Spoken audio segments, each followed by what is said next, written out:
Hello everyone. Last दो lessons के अंदर हमने जो कुछ सीखा है इसे हम एक बार फिर से रिवाइज करते हैं। फर्स्ट जो लेसन था इसमें हमने डिस्कस किया the definition of technical communication कि कम्युनिकेशन की डेफिनेशन क्या है, इसकी परिभाषा क्या है। Encounters with others and exchanges the ideas some information etcetera कि हम जितने भी लोगों से बातचीत करते हैं उस बातचीत के अंदर हम अपने कुछ आइडियाज, कुछ फैक्ट्स जो हम शेयर करते हैं, यही इंफॉर्मेशन, यही कम्युनिकेशन होता है।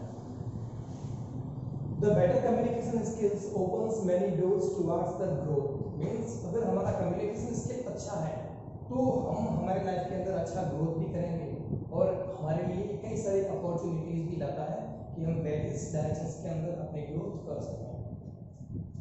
फिर हमने इसमें सीखा था इम्पोर्टेंस ऑफ टेक्निकल कम्युनिकेशन कि टेक्निकल कम्युनिकेशन हमारे लिए क्यों जरूरी है, इसे क्यों पढ़ाया जाता है। तो it serves as an instrument to measure success of an organization and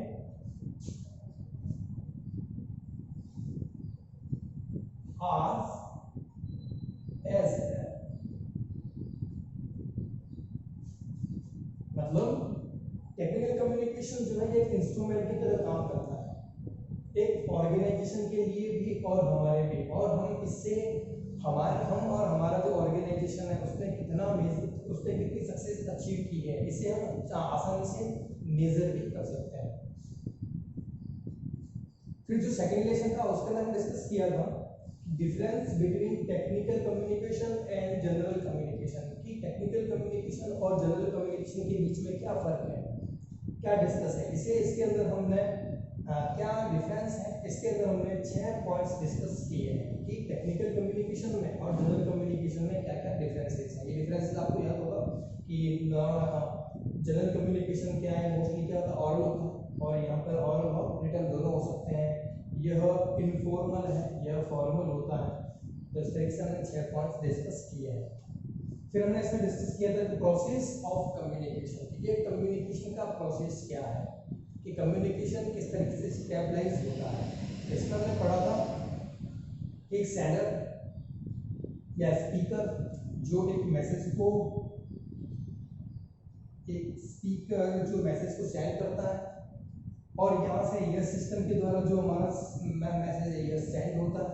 जो भी सिस्टम है, जो भी मीडियम है, उस मीडियम से हमारा मैसेज जो है वो सेंड होगा और सामने वाले तक द रिसीवर मीन्स सामने वाला जो इंसान है उसके इंस्ट्रूमेंट तक हमारा मैसेज पहुंचता है। अगर हम ऑरली करते हैं तो आपके कान तक जो मेरा मैसेज पहुंचेगा तो ये आपका क्या रिसीवर है, तो वो रिसीव है। अगर हम कोई टेक्स्ट मैसेज करते हैं, मोबाइल या फोन को मैसेज करते हैं तो यह जब सामने वाला इंस्ट्रूमेंट तक पहुंचता है तो यह वहाँ पे रिसीव होगा और रिसीव के बाद में द रिसीवर मीन्स लिसनर, यह लिसनर तक जो मैसेज जाएगा वह उसे डीकोड करेगा, वह उसे समझेगा और उसके बाद में वह हमें रेस्पॉन्स करता है, वो हमें प्रतिक्रिया देता है। तो तब जाके हमारा जो यह कम्युनिकेशन है ये स्टेबलाइज होता है और ये कंप्लीट माना जाता है। फिर हमने डिस्कस किया ऐसे नहीं कि एसेंशियल्स ऑफ इफेक्टिव कम्युनिकेशन कि हमारे कम्युनिकेशन को और ज़्यादा इफेक्टिव बनाने के लिए हम क्या क्या चीज़ें यूज में लेंगे, क्या क्या हमें करना है। तो इसमें हमने डिस्कस जो किया है वह वेल डिफाइंड कम्युनिकेशन एनवायरनमेंट, हमें एक तो अच्छा एनवायरनमेंट चाहिए हमारे कम्युनिकेशन के लिए। Cooperation between speaker and listener, जो बोलने वाला है या फिर जो मैसेज देने वाला है और जो मैसेज लेने वाला लिसनर जो है उन दोनों के बीच में अच्छा कॉपरेशन होना चाहिए। अगर हमने इसमें डिस्कस किया था कि एप्रोप्रिएट चैनल कि हम जो मैसेज कर रहे हैं, हम जो कम्युनिकेशन कर रहे हैं उस कम्युनिकेशन के लिए लिसनर और स्पीकर के बीच में एक अच्छा वे होना चाहिए, एक अच्छा उसके बीच में चैनल होना चाहिए। अगर एप्रोप्रिएट चैनल नहीं है तो हमारे मैसेज में प्रॉब्लम हो जाए, हमारे कम्युनिकेशन में प्रॉब्लम हो जाए। Then we discuss the correct encoding and decoding means जो स्पीकर है वह मैसेज को करेक्ट दे रहा है बट जो लिसनर है अगर उस मैसेज को सही तरीके से नहीं ले रहा तो यहाँ प्रॉब्लम क्रिएट हो सकती है। तो encoding and decoding also must be the in correct form चाहिए। फिर फीडबैक, वही अगर हमने एप्रोप्रिएट चैनल का यूज करते हुए अगर करेक्ट एनकोडिंग किया है और सामने वाले ने उसे अगर करेक्टली ही डिकोड किया है तो हमारा तो सामने वाला क्या करेगा, हमें यहाँ पे रेस्पॉन्स देता है, फीडबैक देता है, तो हमारा कम्युनिकेशन इससे और ज़्यादा इफेक्टिव माना जाता है। तो ये जो थे हमने एक बार वापस का रिव्यू किया है कि दोनों लेसन्स के अंदर हमने क्या क्या डिस्कस किया। आज हम इसमें पढ़ेंगे आगे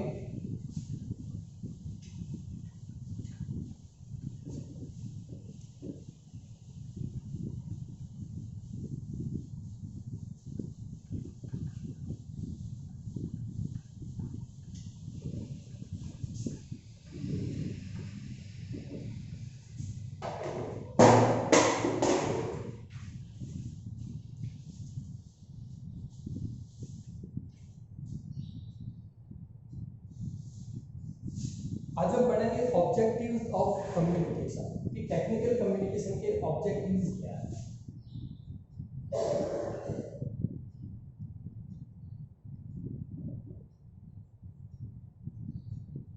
objectives of technical communication for the students of English medium objective means the aim, और हिंदी मीडियम वालों के लिए है लक्ष्य।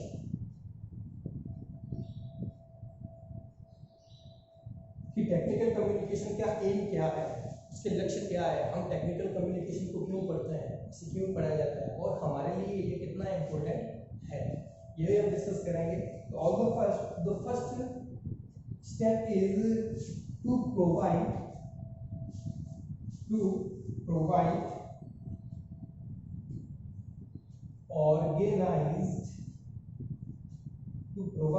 organized information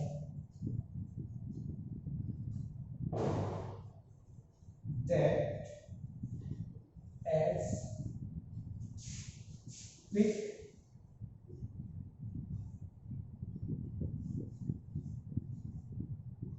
decision making।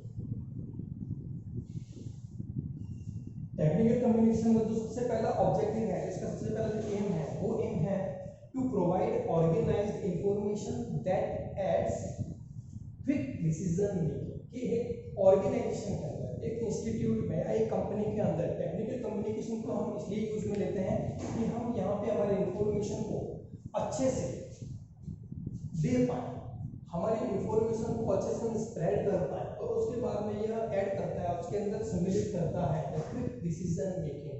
यह किसी भी चीज़ में, किसी भी फील्ड के अंदर, हमारे ऑर्गेनाइजेशन में या फिर हमारे इंस्टीट्यूट के अंदर एक क्विक डिसीजन मेकिंग के लिए टेक्निकल कम्युनिकेशन बहुत ही ज़्यादा इफेक्टिव है और बहुत ही ज़्यादा इम्पोर्टेंट है।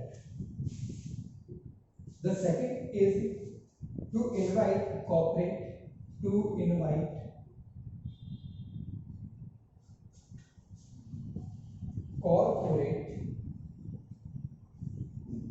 Joint venture.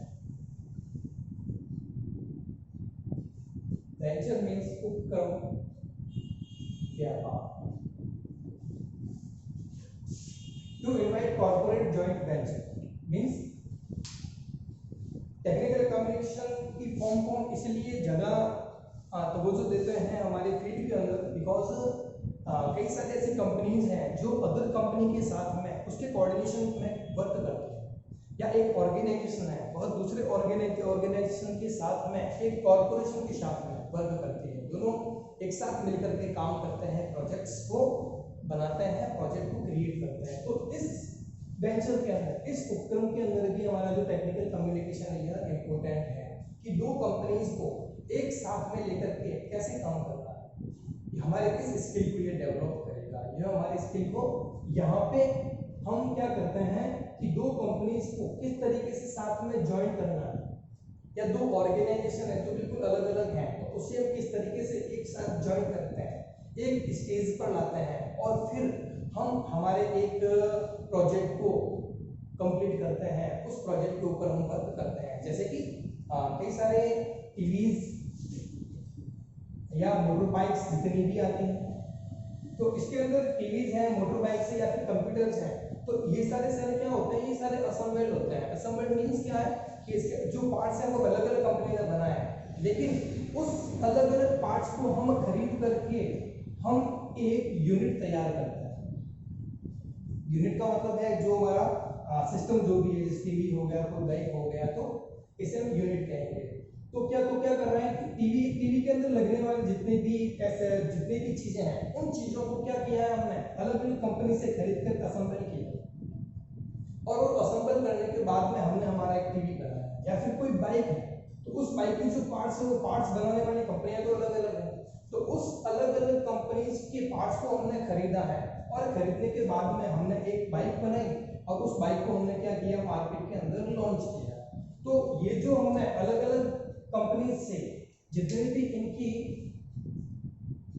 पार्ट्स हमने जो खरीदे हैं, यह पार्ट्स खरीदने के लिए ही इन्हें कन्वेंस करना पड़ता है। तो यह जो हम कन्वेंस करते हैं, इसे ही हम कहते हैं कॉर्पोरेट जॉइंट वेंचर, कि अलग अलग कंपनी से चीजों को खरीद करके या फिर अलग अलग कंपनी को एक स्टेज पर ला करके जो हम एक नया प्रोडक्शन करते हैं, इसके लिए टेक्निकल कम्युनिकेशन बहुत ही ज्यादा इंपॉर्टेंट है। नेक्स्ट है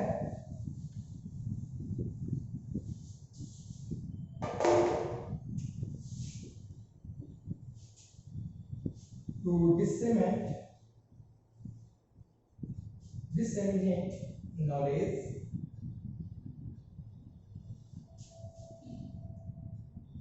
in oral or written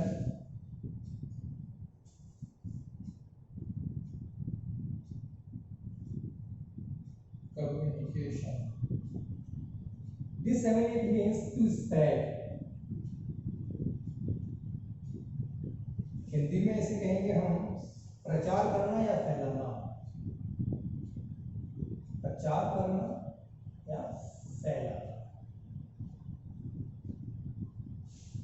third जो इसका ऑब्जेक्टिव है, जो लक्ष्य है, वो ये है कि to disseminate knowledge in oral और रिटन कम्युनिकेशन, कि हम हमारे जितना भी नॉलेज है या फिर हमारे पास जो भी इंफॉर्मेशन, यहाँ पर नॉलेज का मतलब केवल ज्ञान से नहीं है, यहाँ नॉलेज का वेरियस मीनिंग है, वो है कि किसी प्रकार का कोई इन्फो है या फिर कोई भी हमारे पास में आइडिया है या कोई भी फैक्ट है, तो इनमें से कुछ भी हो सकता है ना। नॉलेज का मतलब यहाँ पे केवल ज्ञान से नहीं है, तो हमारा जो ज्ञान है, हमारा जो नॉलेज है in the form of information, in the form of ideas, in the form of facts, तो इसे हम क्या करते हैं, स्प्रेड करते हैं दो तरीके से, ऑरली एंड रिटन। इन दोनों तरीके से हम कम्युनिकेट करते हैं हमारे मैसेज को, हमारे इंफॉर्मेशन को, हमारे आइडिया को या हमारे फैक्ट को हम यहाँ से स्प्रेड करते हैं, तो उसे फैलाने के लिए भी ये बहुत ज़्यादा आवश्यक है। तो ये सारे ऑब्जेक्टिव्स हैं कम्युनिकेशन, टेक्निकल कम्युनिकेशन के हमने ऑब्जेक्टिव सारे क्लियर किए हैं। नेक्स्ट हम पढ़ेंगे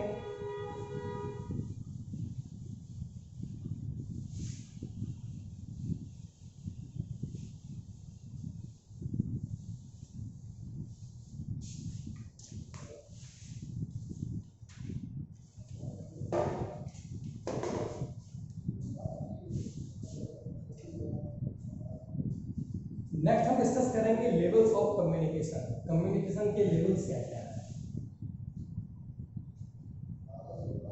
levels of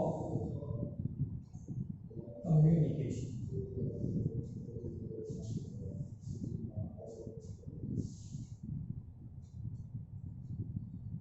on the first level of communication is extra personal.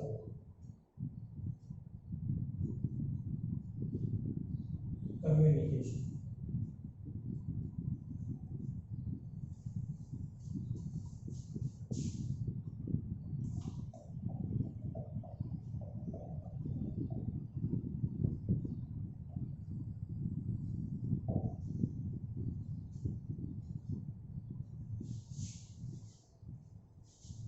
The communication between human beings and non-human beings.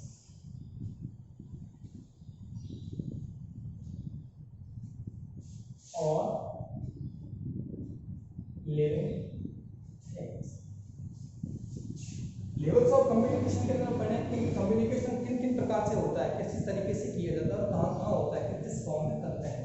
तो सबसे पहला जो इसका कम्युनिकेशन का लेवल है वो है एक्स्ट्रा पर्सनल कम्युनिकेशन।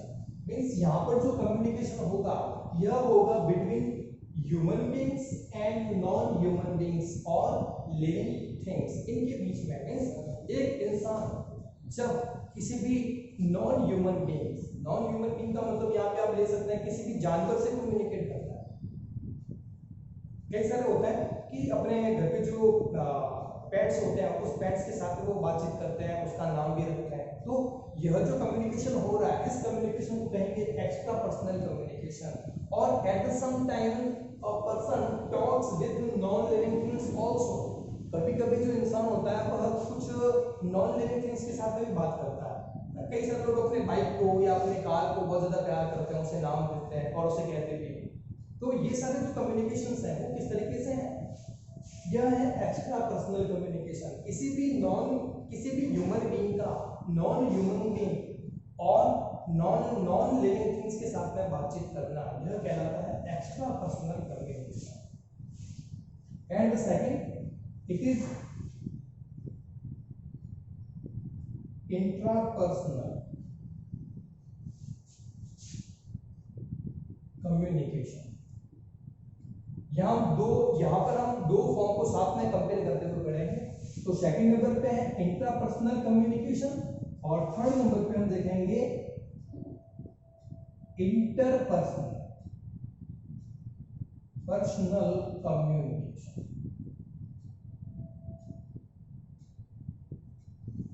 तो यहां हम सबसे पहले क्लियर करते हैं कि what is inter and intra. Basically inter is a suffix, यह ग्रामेटिकल फॉर्म के अंदर एक सफिक्स है।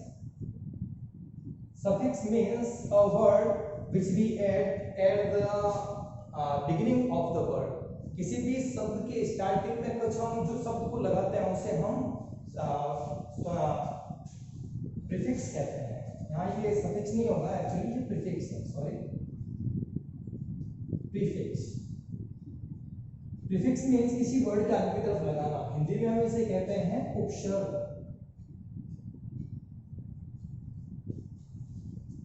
इसी इंटर से बना है इंटर एंड इंट्रा।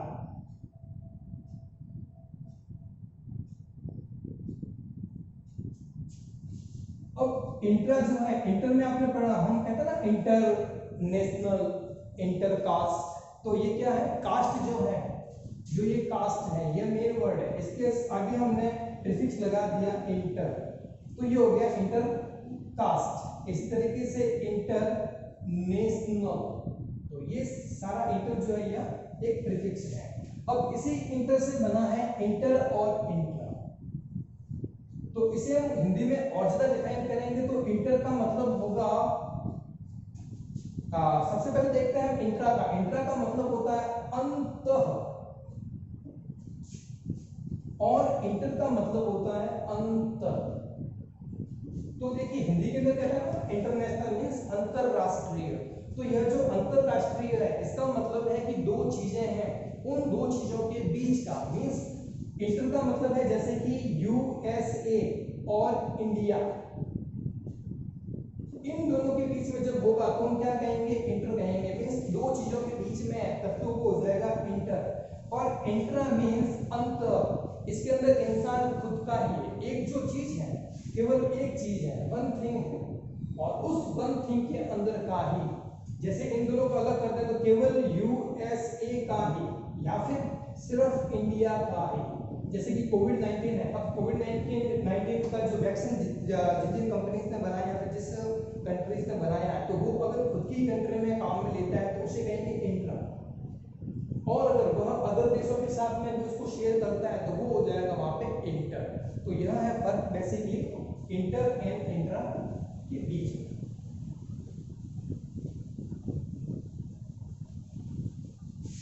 तो सबसे पहले हम देखते हैं interpersonal communication means, sorry intrapersonal communication. तो इंट्रापर्सनल कम्युनिकेशन में क्या होगा, एक इंसान जो है वह किसी और के साथ में कम्युनिकेट नहीं करेगा, वो केवल खुद से ही कम्युनिकेशन करता है। तो इसकी डेफिनेशन, इसका जो मीनिंग है वो है इट टेक्स प्लेस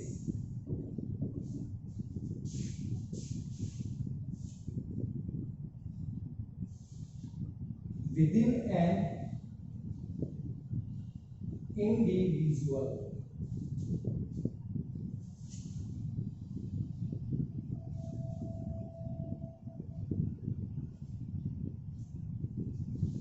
तो यह जो कम्युनिकेशन है यह केवल एक इंडिविजुअल मीन्स अ पर्सन,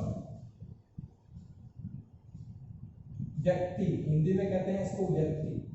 तो इंट्रापर्सनल कम्युनिकेशन जो है यह एक इंसान के खुद के अंदर ही होने वाला कम्युनिकेशन है, अंतः कम्युनिकेशन है।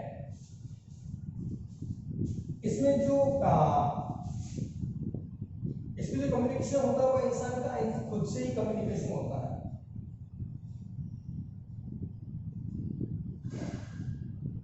As our mind is linked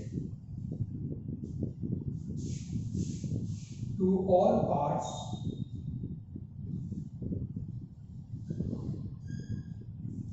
of our body,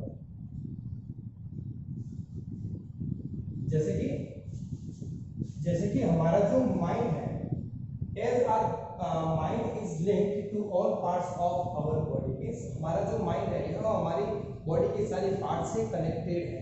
तो किसी भी हमारे बॉडी के किसी भी पार्ट के अंदर अगर कुछ होता है, कुछ भी चुभता है, किसी भी कांटा लगने पर जिस तरीके से हमारे पैर को हटा देते हैं उसी तरीके से तो इन्फॉर्मेशन क्या हो रही है, हमारे लेग्स, हमारे पैर से यह इन्फॉर्मेशन हमारे माइंड तक पहुंच रही है। तो यह जो कम्युनिकेशन हुआ है यह इस कम्युनिकेशन को ही इंट्रा कम्युनिकेशन कहते हैं, मतलब अंतः कम्युनिकेशन, कि हमारी बॉडी के पार्ट्स में एक जगह से दूसरी जगह पर जो कम्युनिकेशन हो रहा है, जो इन्फॉर्मेशन जा रही है, यह है इंट्रा पर्सनल कम्युनिकेशन। अगर किसी आपके ऊपर जो हमारा हाथ आता है तो तुरंत ही हमारे हाथ को हटा देते हैं, तो ये क्या है, यह इन्फॉर्मेशन हमारे हाथ से होते हुए हमारे माइंड तक जाती है, तो ये कहलाता है intrapersonal communication. And the other it is interpersonal communication. तो हम इसे इजीली डिफाइन कर सकते हैं कि इसमें है sharing of information, sharing of information among people.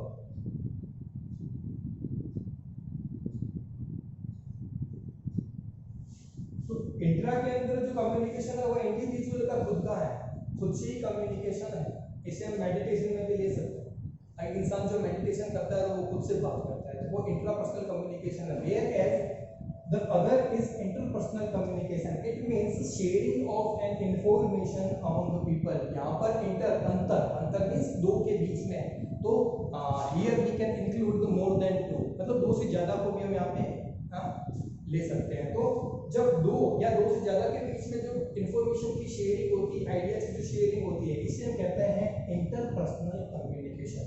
तो यहाँ पर जो हमारी इंफॉर्मेशन है, हम इंफॉर्मेशन को हम दो या दो से ज्यादा लोगों के बीच में शेयर करते हैं। फोर्थ पॉइंट में यहाँ ऊपर लिख रहा हूं,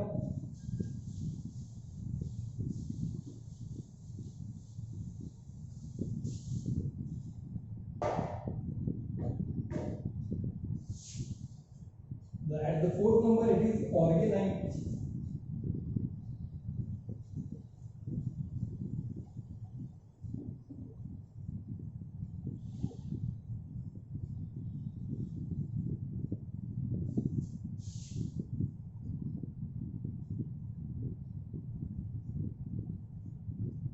ऑर्गेनाइजेशनल कम्युनिकेशन।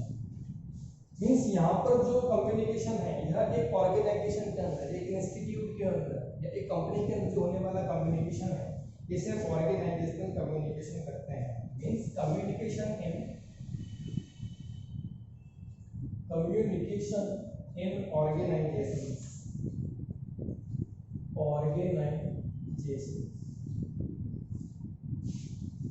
यह मोस्टली फॉर्मल होता है, ऑरल एंड रिटन बोथ, दोनों तरीके से हो सकता है। ऑर्गेनाइजेशन के अंदर टेक्निकल कम्युनिकेशन जो डेफिनेशन है वो इसे और भी ज़्यादा अच्छे से डिफाइन करती है। ऑर्गेनाइजेशन में होने वाले जितने भी कम्युनिकेशंस हैं वो ऑर्गेनाइजेशन कम्युनिकेशंस कहलाते हैं। And at the fifth number,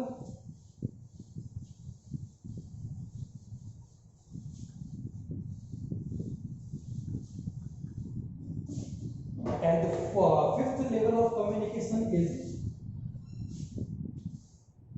mass communication.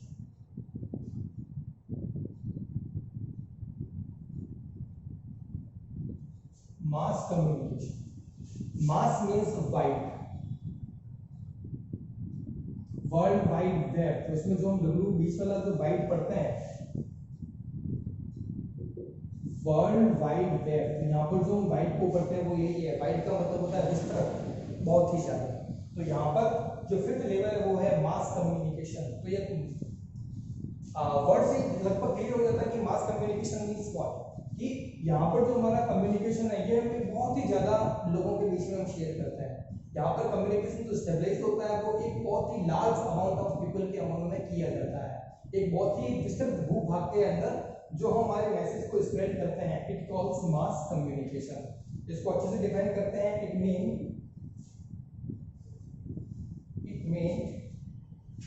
For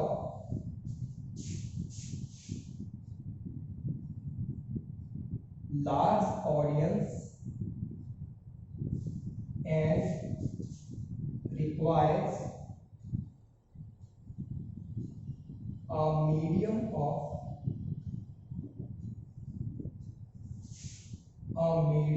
to transmit information in the form of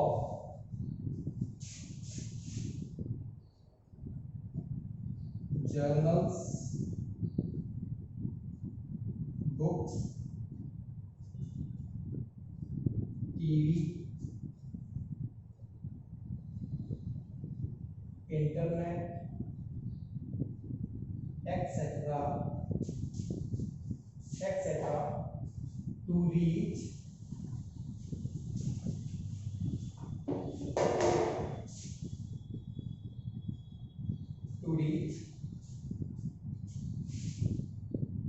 over a wide geographical area. तो wide means mass means wide, विस्तृत। तो यहाँ पर it means for a large audience, इसका मतलब है कि जो ऑडियंस है उसकी मात्रा बहुत ज्यादा है, तो सुनने वाले जो लोग हैं वो बहुत ही ज्यादा है। And required a medium to transmit information, और हमारे इंफॉर्मेशन को ट्रांसमिट करने के लिए, स्प्रेड करने के लिए हमें एक अच्छे और स्ट्रॉन्ग एक मीडियम की जरूरत रहती है। इन द फॉर्म ऑफ, तो यह जो हमारा मीडियम है यह किस तरीके का हो सकता है? यह हो सकता है एज एंड जर्नल्स, मींस जो पत्रिकाएं हैं, तो पत्रिकाओं के माध्यम से, बुक्स किताबों के माध्यम से, टीवी से, और इंटरनेट से भी, इन सबके फॉर्म के अंदर हमारा एक मीडियम हो सकता है। तो इस मीडियम से हम क्या करते हैं? टू रीच, इससे हम पहुंचते हैं over a wide geographical area, एक बहुत ही बड़े विस्तृत भूभाग के ऊपर हम हमारे मैसेज को इस मीडियम से स्प्रेड कर सकते हैं। इसे और ज्यादा सिंपल लैंग्वेज में बात करें तो, अगर हमें आज कोई भी न्यूज को अगर वायरल करना होता है, अगर हमारे पास कोई इन्फॉर्मेशन है उसे अगर हम वायरल करते हैं, तो बहुत ज्यादा ट्रेंड में चल रहा है ना कि कोई भी एक वीडियो बनाओ और उस वीडियो को आप क्या करते हो, आपके फेसबुक अकाउंट के ऊपर या फिर आप आपके यूट्यूब वीडियो पर या फिर आप आपके इंस्टाग्राम के ऊपर, इंस्टाग्राम पे, तो ये सारे क्या है? ये सारे सोशल प्लेटफॉर्म्स हैं। तो इन सब सोशल प्लेटफॉर्म का हम यूज करते हैं किसके लिए? हमारे किसी भी इंफॉर्मेशन को शेयर करने के लिए। तो आज के जमाने में जब जहाँ पर हम जर्नल्स और बुक्स तो आज बहुत ज्यादा कम यूज में होते हैं, क्योंकि कोई तो इससे पढ़ना पसंद नहीं करता, सब कुछ मामला ऑनलाइन हो चुका है। तो हम हमारे मैसेज को, हमारे इंफॉर्मेशन को अगर हम जब FB पर डाल देते हैं, जब हम इसे YouTube पर डाल देते हैं, या फिर हमारे जो इंस्टाग्राम अकाउंट पर डालते हैं, तो यह विजिबल होता है ऑल अराउंड द वर्ल्ड, तो वर्ल्ड के अंदर कोई भी इंसान चाहे नॉर्थ में हो, चाहे वो साउथ में हो, चाहे वो ईस्ट में हो, चाहे फिर वो वेस्ट में हो, तो इस पूरे अर्थ पर वो क्या करता है, इस कम्युनिकेशन का, इस इंफॉर्मेशन का इन मीडियम से नॉलेज ले लेता है। तो हम क्या करते हैं, इन मीडियम से हमारे मैसेज को एक बहुत ही ज्यादा अमाउंट में, लार्ज अमाउंट में लोगों तक हम जब स्प्रेड करते हैं, इंफॉर्मेशन को शेयर करते हैं, it calls mass communication. Hope आप सबको यह समझ में आया होगा। आप सब इसे अच्छे से एक बार फिर से रिपीट करके देख लेना, तो आपको और ज़्यादा ये क्लियर हो जाएगा। नेक्स्ट क्लास के अंदर हम इसे आगे स्टडी करेंगे। Thank you.